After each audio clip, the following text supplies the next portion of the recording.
जी money health show में मैं नेहा बजाज आप सभी का बहुत बहुत स्वागत करती हूँ। और आज के वीडियो में हमारे साथ जुड़े एक जाना माना नाम, जिनका नाम है डॉक्टर संदीप अग्रवाल, जो कि एक जनरल सर्जन है और डायरेक्टर है अथर हॉस्पिटल, जो कि पुणे महाराष्ट्र में है। 19 इयर्स का एक्सपीरियंस आज हमारे साथ साझा करने वाले हैं।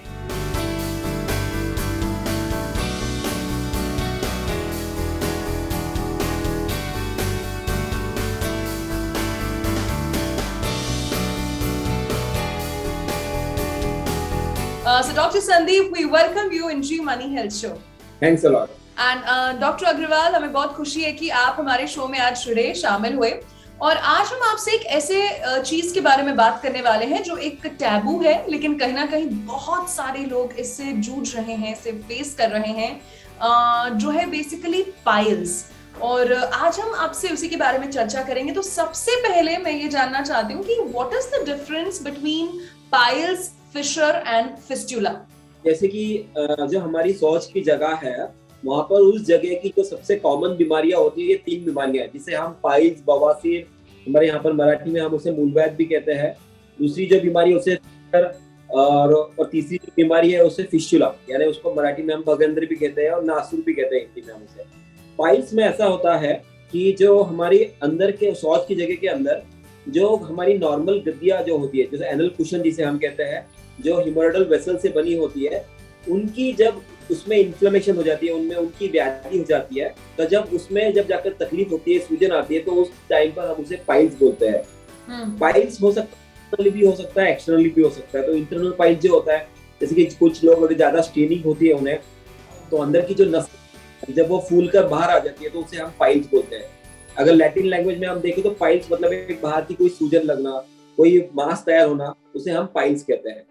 दूसरा जो बीमारी है वो फिशर, यानी कि जो शौच की जगह मुंह है शौच का, वहां पर से कोई भी उसी पूरी एरिया कहीं पे भी कट अगर आ जाए, जैसे कि हमारे पैर में चीर पड़ जाती है, थोड़े से क्रैक्स पड़ जाते हैं, जैसे हम लोग क्रैक्स बोलते हैं, हील्स पे क्रैक गिरते, तो वैसे ही जगह पे अगर कोई क्रैक गिर जाए तो उसे हम फिशर कहते हैं। और तीसरी बीमारी वो जो हमारी जगह है उसके बाजू का जो भी कोई एरिया है, 1 या 2 सेंटीमीटर या उसके भी आजू बाजू का पूरा सीट जहाँ पर हम बैठते हैं, वहां से अगर कोई बेंड आ जाता है, हमें कोई फुंसी आ जाती है, कोई एब्सेस हो जाता है, जिसके बाद अगर वो एब्सेस तैयार होकर वो फूट जाता है, उसे हम फिस्टुला कहते हैं। तो ये तीनों जो बीमारियां हैं, ये शौच की जगहों से रिलेटेड है और बिल्कुल इनके तीनों के चीजों सिम्टम्स एक दूसरे से काफी मिले जुले जाते हैं। ओके, सो यहाँ पर आपने हमें तीनों बीमारियों के बारे में बताया, उनका डिफरेंशिएशन भी बताया। अच्छा, what are the causes of these diseases? ये तीनों डिसीजेस आपने बोला एनोरेक्टल डिसऑर्डर्स में आती हैं, किस वजह से होती हैं? ये जैसे कि हमारी जो दिनचर्या है, जैसे जो भी हम खाते हैं, जैसे हमारी लाइफस्टाइल है, ये सब लाइफस्टाइल रिलेटेड डिसीजेस है ये। जैसे कि अगर आपका फाइबर इंटेक खाने में कम है, जिसमें हम हरी सब्जियां जिसे हम कहते हैं, अगर इसका सेवन अगर हमारा कम है, तो डेफिनेटली आपको कॉन्स्टिपेशन होगा। अगर कॉन्स्टिपेशन होगा तो आपको पाइल्स होने के चांसेस बढ़ जाएंगे। अगर आपको आपके जैसे कि स्टूल आपका अगर हार्ड रहता है, तो बिल्कुल वो हार्ड स्टूल वहां पर से आएगा, तो एक चीर मार कर आएगा, तो फिशर तैयार हो जाएगा। और उसी अगर हार्ड स्टूल में अगर आपको इन्फेक्शन हो जाता है, उस इन्फेक्शन की वजह से आपको फिस्टुला तैयार हो जाएगा। तो सबसे इंपॉर्टेंट चीज है डाइट। अगर डाइट में हमारा फाइबर कंटेंट रहेगा, दूसरा चीज है हमारा वाटर इंटेक कम रहेगा, हमारा बेसन, मैदे की जो चीजें हैं, जैसे कि फास्ट फूड, जंक फूड, अगर इनका सेवन अगर हमारा ज्यादा है, तो हमें फिर से कॉन्स्टिपेशन होगा और ये सब चीजें होने के चांसेस बढ़ जाएंगे। जो लोग बाहर का खाना ज्यादा खाते हैं, जैसे कि पानी का फर्क पड़ता है, तेल का फर्क पड़ जाता है, तो उस वजह से फिर से पेट बिगड़ने के चांसेस बढ़ जाते हैं और फिर इसके बाद आपको ये एनोरेक्टल डिसऑर्डर होंगे। कुछ बीमारियां ऐसी है, जैसे कि ज्यादा आपकी अगर सीडेंटरी लाइफस्टाइल हो जाए, अभी ऑफिस वर्किंग है, सभी लोग बिल्कुल फिजिकल एक्टिविटी पे ध्यान नहीं देते हैं, ये दूसरी चीज है। जो लोग काफी ज्यादा तीखा खाना पसंद करते हैं, स्पाइसी ज्यादा खाते हैं, उन्हें ये तकलीफ होने की चांसेस बढ़ जाती है। और जो नेचुरली जो मतलब जैसे कि प्रेगनेंसी एक ऐसी चीज है जिसमें कि उनका कोई गलती नहीं होती, पर प्रेगनेंसी होने के बाद डेफिनेटली उनको जैसे कि जो हमारी जो थैली होती है बच्चा दादी की, तो उसका प्रेशर पीछे पड़ जाता है, तो उसकी वजह से भी कॉन्स्टिपेशन हो जाते हैं और उसके बाद ये सब चीजों की तकलीफें होनी शुरू हो सकती है उसकी वजह से भी। तो यानी कि कई सारे जो कॉजेज हैं वो शामिल हैं। एंड एक और चीज हम आपसे जानना चाहते हैं डॉक्टर की, आमतौर पर अमूमन क्या वो लक्षण हैं, वो साइंस एंड सिम्टम्स हैं जो पेशेंट एक्सपीरियंस करता है? कॉमनली जो तीनों चीजों में जो अगर आप देखोगे कि किसी ना किसी मतलब इन तीनों के थोड़े बहुत सिम्टम्स एक दूसरे से मैच होते हैं।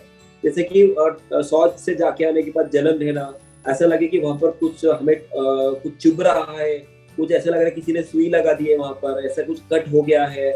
अनुमान कुछ कुछ लोगों को अगर कुछ अंदर से कुछ बाहर आ रहा है मसा जैसा, ऐसा लगता फीलिंग आती है। कुछ कुछ लोगों को बाहर से ही सूजन लगने लगती है हाथों में। कुछ कुछ लोगों के उसमें शौच जाने के पहले या शौच होने के बाद ब्लीडिंग होना, कुछ कुछ लोगों को ड्रॉप बाय ड्रॉप ब्लीडिंग होती है, कुछ कुछ को तो ऐसे प्रेशर में ब्लीडिंग हो सकती है। और फिर कुछ कुछ लोगों को ऐसा लगता है कि अभी हम जाके आ गए हैं टॉयलेट से, पर अभी फिर से पेट साफ नहीं हुआ, फिर जाने की इच्छा होती है। अगर वो फिस्टुला अगर होता है, उसमें पस भर जाता है, तो उसमें किसी को बुखार भी आ सकता है। फिर वो पस पस जाएगा तो सीट के ऊपर काफी सूजन बन जाएगी। तो ये इम्पोर्टेंट चीज, जलन रहना और सूजन आना, ये सब कॉमन इसके सिम्टम्स है जिसकी वजह। और सबसे इम्पोर्टेंट चीज है कि दर्द रहना, ये काफी समय तक शौच से जाके आने के बाद दर्द रहता है। और जैसे जैसे दिन आगे बढ़ता है फिर उनका थोड़ा बहुत दर्द कम होता है, पर फिर अगर वो फिर से जाए तो फिर से वही साइकिल रिपीट होती रहती है। अच्छा सर, इसका डायग्नोसिस कैसे होता है? It is very simple diagnosis. इसमें ओपीडी बेसिस पे डायग्नोसिस का हो जाता है। प्रोक्टोस्कोपी एक छोटा सा प्रोसीजर होता है, जैसे कि वहां पर उस जगह पर दूरबीन डालकर प्रोक्टोस्कोप के द्वारा उसके पिक्चर्स लिए जाते हैं और डायरेक्टली कंप्यूटर के ऊपर हम उसको दिखा देते हैं। तो उससे ये हो जाता है कि अगर उसकी बीमारी जो है वो उसे समझ में आ जाती है कि किस वजह से उसको ये तकलीफ हो रही है। तो प्रोक्टोस्कोपी एक बेसिक सा प्रोसीजर है, ओपीडी बेसिस का प्रोसीजर, जिसको हार्डली 2 मिनट लगते हैं। उसी के जगह के कैमरे के निकालकर उसको टीवी पे दिखा दिया जाता है। एंड सर, अगर हम बात करें ट्रीटमेंट की, तो पाइल्स का ट्रीटमेंट अब लेटेस्ट एडवांस टेक्नोलॉजी के साथ कैसे मुमकिन है और कैसे होता है? अभी देखिए, पाइल्स का ट्रीटमेंट सबसे इम्पोर्टेंट चीज इसमें ये बताना चाहूंगा मैं कि पाइल्स का ट्रीटमेंट डेफिनेटली किसी अच्छी जगह से कराना बहुत जरूरी है। क्योंकि अगर कहीं पे भी आपकी इसमें भूल चूक हो जाती है तो पेशेंट का उस जगह का सबसे इम्पोर्टेंट चीज है कि कंट्रोल जो है वो जाना नहीं चाहिए। अगर आप आपका शौच अगर हम रोक सकते हैं तो वो आज हमारे कंट्रोल में है। कल ऐसा ना हो जाए कि कुछ सर्जरी करा के आ जाए और कंट्रोल हमारा चला जाए, ये नहीं होना चाहिए।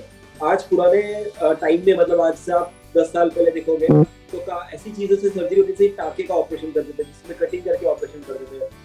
कुछ लोग रेडियो फ्रीक्वेंसी यूज करते थे, कुछ लोग शार्प सूत्र धागा बांधने वाला कुछ ऑपरेशन करते थे, कुछ लोग इसमें लाइक काफी चीजों इसमें लेजर्स कुछ लोग यूज कर रहे हैं, और कुछ लोगों ने स्टेपलर्स भी यूज किया है।